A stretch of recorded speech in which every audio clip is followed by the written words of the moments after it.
লোহার লাঠি দিয়ে আগুনকে উত্তেজিত করছে। তো তারা দুজন আমাকে একটা ওই গাছের উপরে নিয়ে চলে গেল, একটা ঘরে ঢোকালো, গাছের উপরে ঘর। আমার জীবনে এত সুন্দর ঘর আমি কোনোদিন দেখিনি। দেখি ঘরের ভিতরে যুবক আছে, মহিলা আছে, পুরুষ আছে, বৃদ্ধ মানুষ আছে।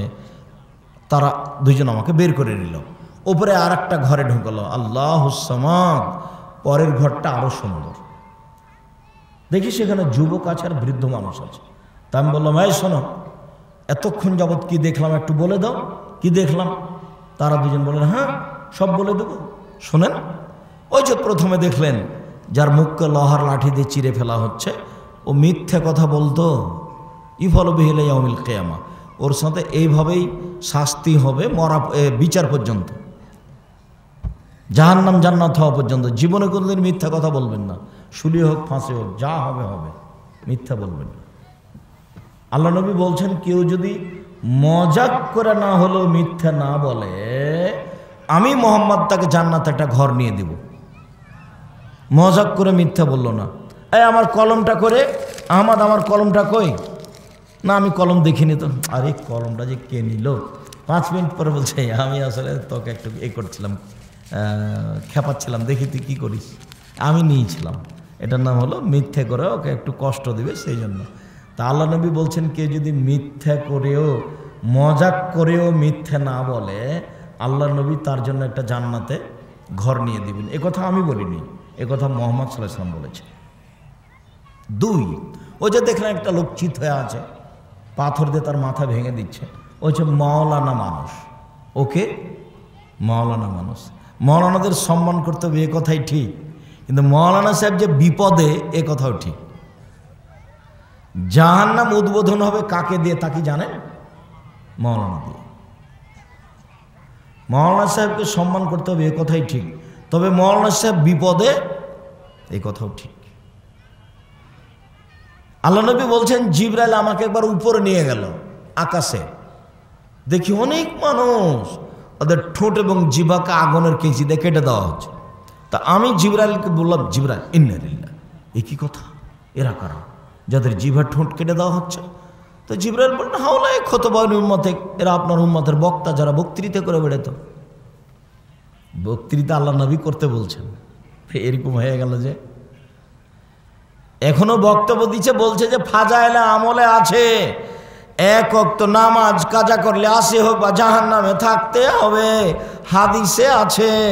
যদি না থাকে তখন কি হবে? তখন বিপদ নয়? খুব বিপদ, খুব কঠিন ব্যাপার। আমরা একটা বই পড়েছিলাম,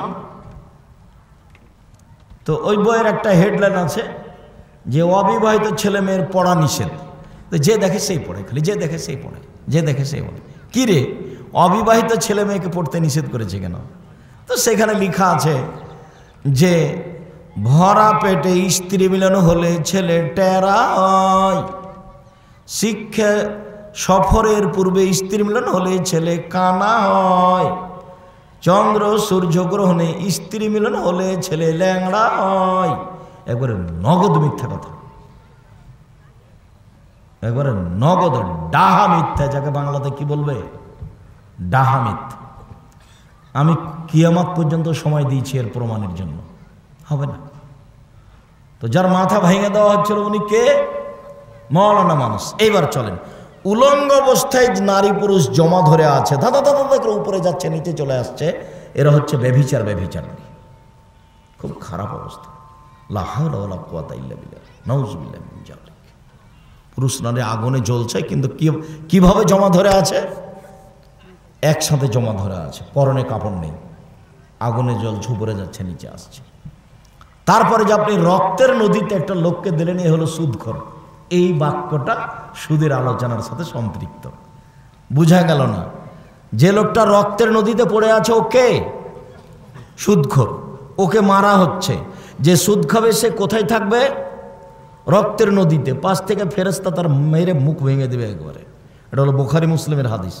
24 ঘন্টার মধ্যে সুদের লেনদেন বন্ধ করতে হবে। যারা আমার সামনে আছেন তাদেরকে বলছি, যারা অনলাইনে আমার সাথে আছেন, সারা পৃথিবীর যে কোনো প্রান্ত থেকে এবং যারা আমার এই বক্তব্য শুনবেন তাদেরকে অনুরোধ জানাচ্ছি 24 ঘন্টার মধ্যে সুদ থেকে ফিরে আসতে হবে। যত কিস্তি লেনদেন আছে সব বন্ধ করতে হবে। বউ কথা না শুনলে বউ হুস্তিনি তাকে তালাক দিতে হবে, এ কথাই ঠিক। তবে তালাক দিতে আমি আদেশ করিনি, এটা আমার পরামর্শ, এটা আমার পরামর্শ। এ বউ নিয়ে চলে কি হবে? কেন কিস্তিতে নাম দিয়েছে? দিবে কেন? ভিক্ষা করে খাবো। উপার্জনের প্রথম পথ হলো জমিদারি। আমার বাপের জমি আছে 100 বিঘা 200 বিঘা জয়পুরহাট জেলায়, চাষাবাদ করে খাবো।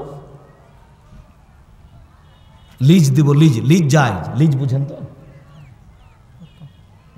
হ্যাঁ, পত্তন মানে টাকাও শেষ, জমিও শেষ।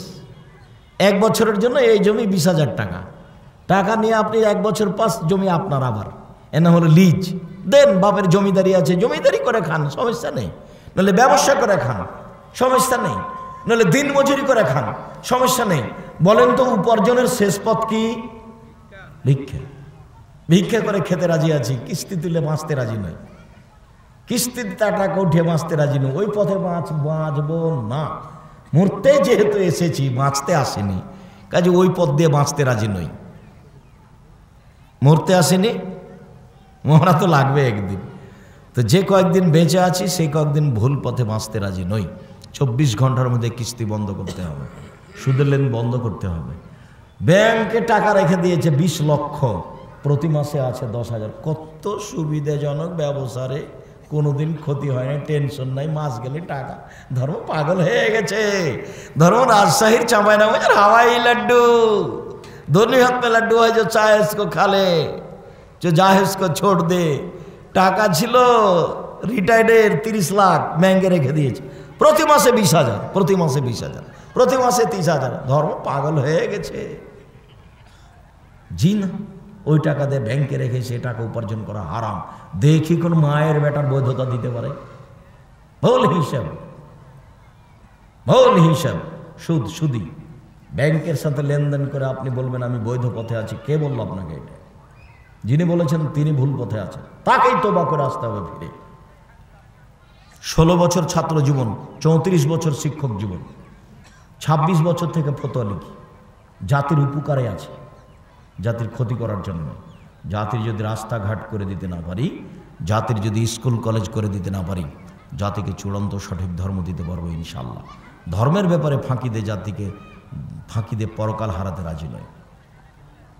তারপরে যে আপনি দেখলেন একটা বড় গাছের পাশে বৃদ্ধ মানুষ, উনি হলেন ইব্রাহিম আলাইহিস সালাম। ওই যে দেখলেন কতগুলি ছেলে, ওরা হলো সবার ছেলে, জান্নাতে যাবে ওরা। পাশে যে একটা লোক দেখলেন, তার হাতে একটা লোহার লাঠি রয়েছে, আগুনকে উত্তেজিত করছে। উনি হচ্ছেন জাহান্নামের মালিক। আপনি যে প্রথম ঘরটাতে ঢুকলেন, এটা সাধারণ মোমেনের ঘর।